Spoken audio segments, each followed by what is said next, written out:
Hi folks, Lipdotty ASMR here, and tonight we are finishing my series of reading Scary Stories in the Dark, Book 1, Chapter 5. I also want to wish you a very happy Halloween, or if you celebrate another autumnal holiday, let me know in the comments. Let's begin. This chapter has the same title as the first chapter, but the stories in the first chapter are meant to scare you. The ones in this chapter are meant to make you laugh. Well, let's hope they're fun. Apparently, I have a very dry sense of humor, or graveyard humor, so we'll see how this goes. Would you like to see the picture? Would you like to see the picture? Would you like to see the picture?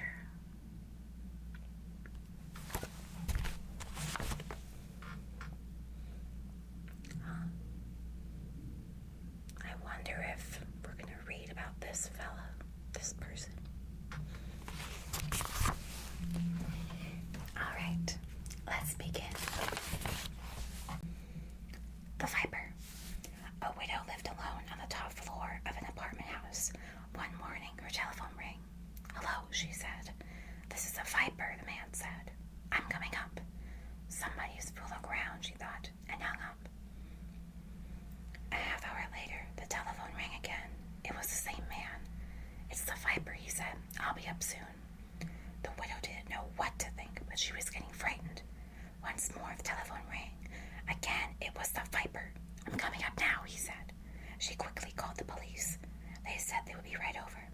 When the doorbell rang, she sighed with relief. "They're here," she thought. But when she opened the door, there stood a little old man with a bucket and a cloth. "I am the Viper," he said. "I wish to wash and wipe the windows."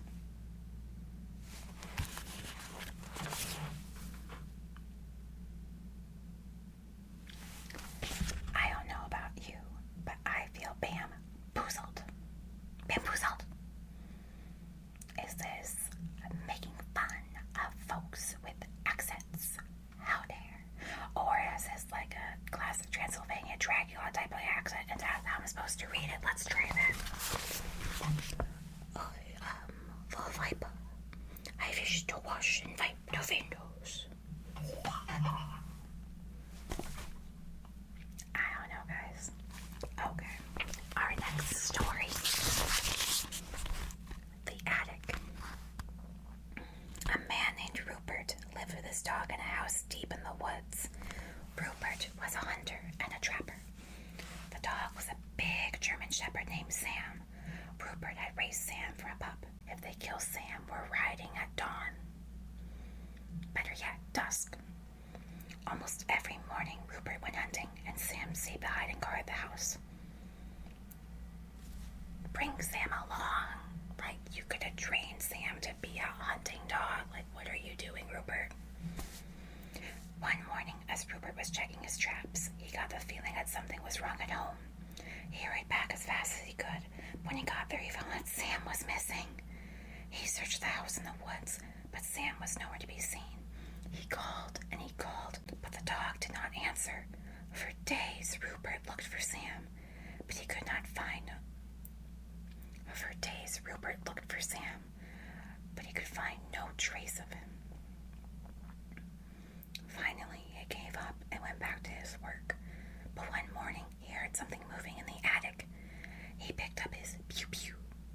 Then he thought, "I'd better be quiet about this." So he took off his boots, and in his bare feet, he began to climb the attic stairs. He slowly took one step, then another, until at last he reached the attic door. He stood outside listening, but he didn't hear a thing. Then he opened the door, and oh my gosh, it's at my head. At this point, the storyteller stops, as if they're finished. Then usually somebody will ask, "Why did Rupert scream?" The storyteller replies, "You'd scream too if you stepped on a nail in your bare feet."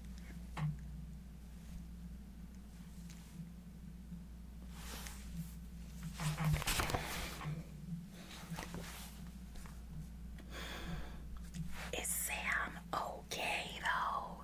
Like, I'm just gonna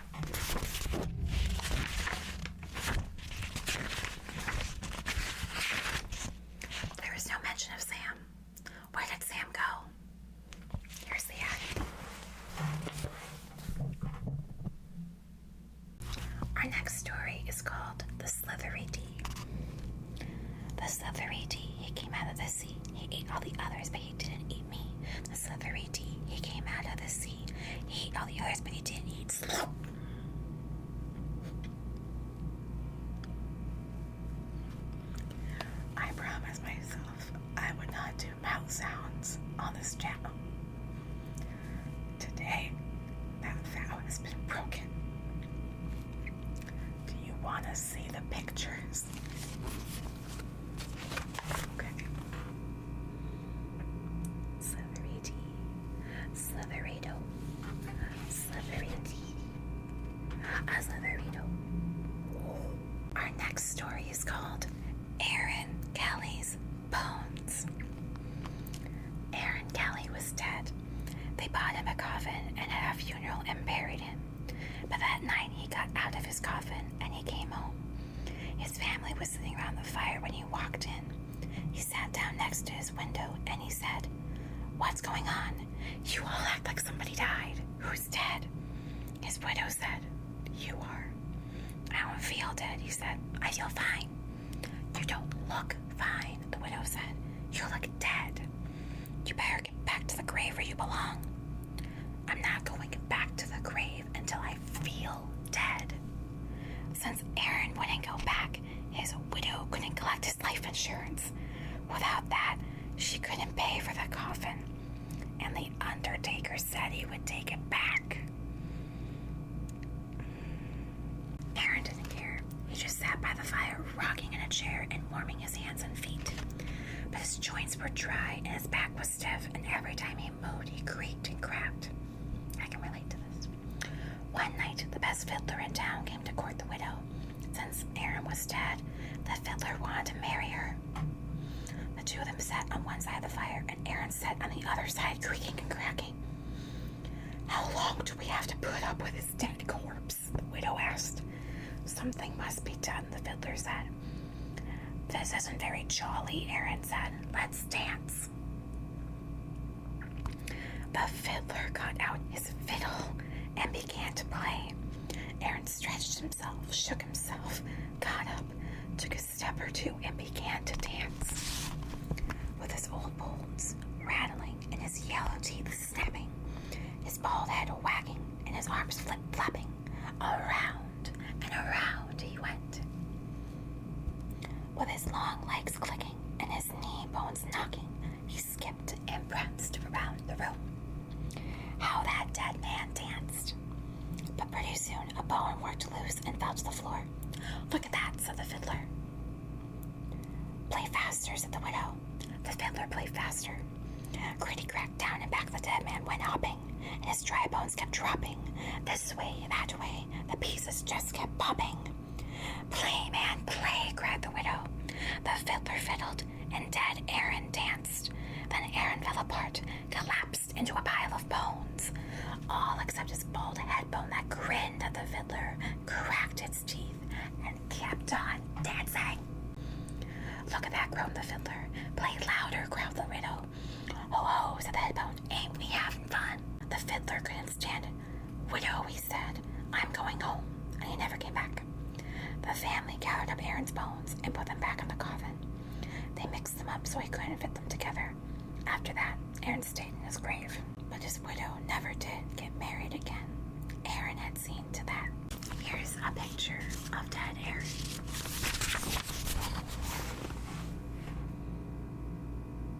Our next story. Wait till Martin comes. An old man was out for a walk. When a storm came up, he looked for a place to take shelter. Soon, he came to an old house.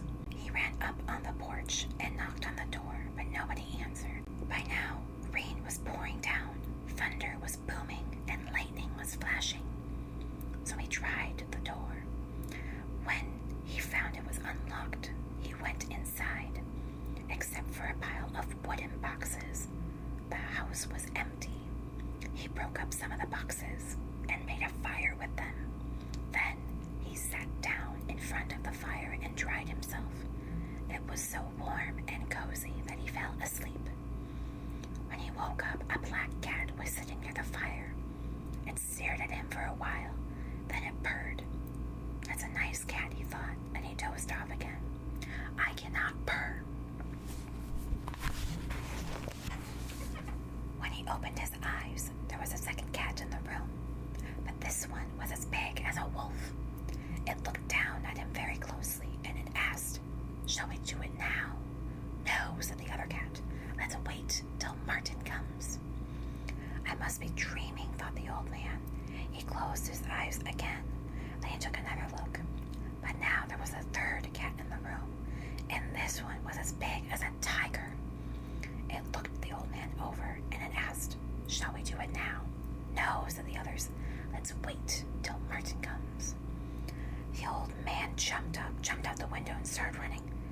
"When Martin comes, you tell him I couldn't wait."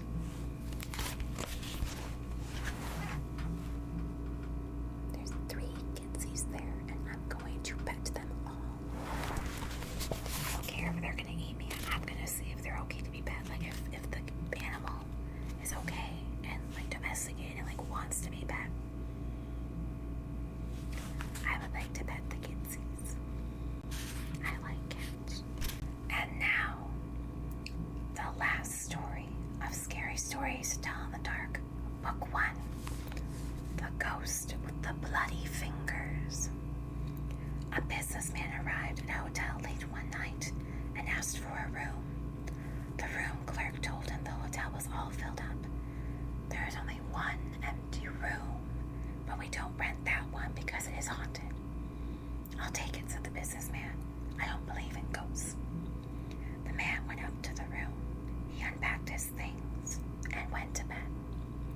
As soon as he did, a ghost came out of the closet. Its fingers were bleeding, and it was moaning, "Bloody fingers, bloody fingers." When the man saw the ghost, he grabbed his things and ran. The next night, a woman arrived very late. Again, all the rooms were taken except the haunted room. "I'll sleep there. I'm not afraid of ghosts." As soon as she got into bed, the ghost came out of the closet. Its fingers still were bleeding. It still was moaning, "Bloody fingers, bloody fingers." And the woman took one look and ran. A week later, another guest arrived very late. He also took the haunted room. After he unpacked, he got out his guitar and he began to play. Soon the ghost appeared. As before, its fingers were bleeding and it was moaning, "Bloody fingers, bloody fingers." The man paid no attention. He just kept strumming his guitar, but the ghost kept moaning and its fingers kept bleeding. Finally, the guitar player looked up. "Cool it, man. Get yourself a Band-Aid." And that concludes our reading of Scary Stories to Tell in the Dark, Book 1. If you would like me to read Book 2 or Book 3, please let me know in the comments.